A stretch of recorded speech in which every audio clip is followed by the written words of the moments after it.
Hey, what's up guys? Ryan O'Toole here, back giving you guys my first movie review of 2016. I'm going to be reviewing a movie that came out last year, that came out in December. It was a limited release then, and now it's finally getting a wide release here in January.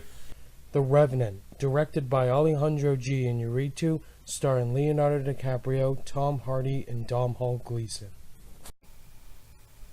Now this movie is about a group of fur trappers in the late 1800s. One of them is Hugh Glass, played by DiCaprio, and a lot of bad shit happens to this guy. He gets left for dead in the wilderness, some terrible stuff happens to him.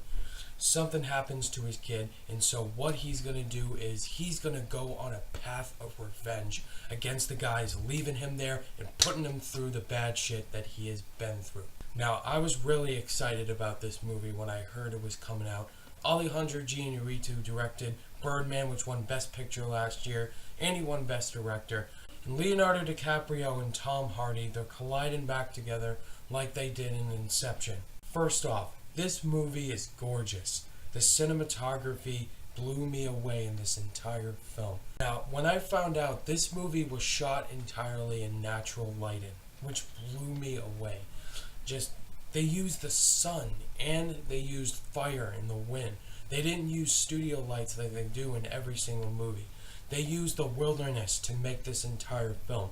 It's mind-boggling how they even made this film. I hope it wins Best Cinematography at the Oscars this year, because the cinematography is what makes this movie great. And another thing I enjoyed is the performances, absolutely. Leonardo DiCaprio, once again, this guy gives an amazing performance in this movie. He does not have a lot of dialogue in this movie, but he portrays his emotions is what makes his performance great. And even the words he does have, he's using it in another language. It's amazing the work he has done throughout this entire career, and he still has not gotten an Oscar with it. It might be this year he finally gets the trophy. We'll see about that. But DiCaprio, you're just an amazing actor. You're probably the best actor working today. Good job, DiCaprio, in this movie. You killed it once again. Another performance, Tom Hardy was also fantastic in this movie. He is such an asshole in this movie, and that is what I like about him. He's hands down the villain in this movie. What he does, you just want to see him die, because he just gives such a good performance. But many people say, oh, he's doing the normal Tom Hardy thing with his growl and his mumble. But still, he kills it in this movie. He hands down is the villain you hate. And that is what I really enjoyed. Just the things he does to Leo, you want to see him go down. Excellent performance, Hardy. And Domhnall Gleeson was good in this movie too. He was like the general type of guy, and very concerned for Leo's safety, and he does a great performance in the movie. I had no problems with the performances in this movie. The direction by Iñárritu, once again showing he can direct a movie like he did in Birdman. Just what he had in plan for this movie just really came to show how talented he is as a director.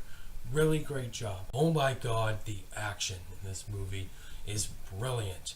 When these scenes where the Indians are attacking them, it's just so well shot, and the action is so brutal and violent, and I love just how they did these action sequences. One of them is one of my favorite scenes of the entire year, the bear attack scene. Oh my god, the bear attack scene was brilliant. Just how they extended that scene blew me away. And just how brutal it was and how bloody it was. It was just so brilliant to see it on film. And just how bad you feel for this guy. They did an amazing job with all the action scenes in this movie. I do have one flaw with this movie, and it's that there's some scenes involving Leo actually having these type of dreams that he has, in which he's having past events and like his family, his son, his wife, and all that. It just took me out of the movie. It seemed kind of weird to me, just how he's always blacking out and having these dreams of his. It kind of took me off of the movie a little bit. I wanted to see more of him on this journey and that he goes through in this movie. Just that one small gripe I had involving the dream sequences, I felt could have made a little bit more sense and could have been well more explained in the film. Overall, guys, that's my only flaw with this movie. I really love this movie a lot. It was brutal, it was violent, very well acted, very well shot, very well directed. It'll definitely get the Oscar hype, definitely be nominated for all those things. DiCaprio kills it, Hardy, everyone, Inarritu. Definitely see this movie, guys. The Revenant. I totally regret not putting it in my top 10 list. It would have been there, absolutely. I'm going to rate my movies in numbers 1 through 5. My lowest numbers being 1 and 2 means that they're F or in the D range. Means they're total abominations. Definitely don't watch them. Stay away from them. Completely unnecessary. Then I'll give a 3, which is in the C category, which is an okay movie with a lot of flaws. B is 4, means it's a good movie, but it could have been a little bit better, still worth seeing. And then a 5 for A, must-see, fantastic film. Which means, guys, I'm going to give The Revenant absolutely a 5. Definitely a great movie, a must-see for the month of January. Alright guys, so that's it for my review for The Revenant. Are you guys going to go see this movie? If you have seen it, let me know what you thought of it down below. Thank you guys so much for watching this review. I cannot wait, as I said, for the year 2016. Definitely look out for my next video. I'll see you guys in the next video. Bye!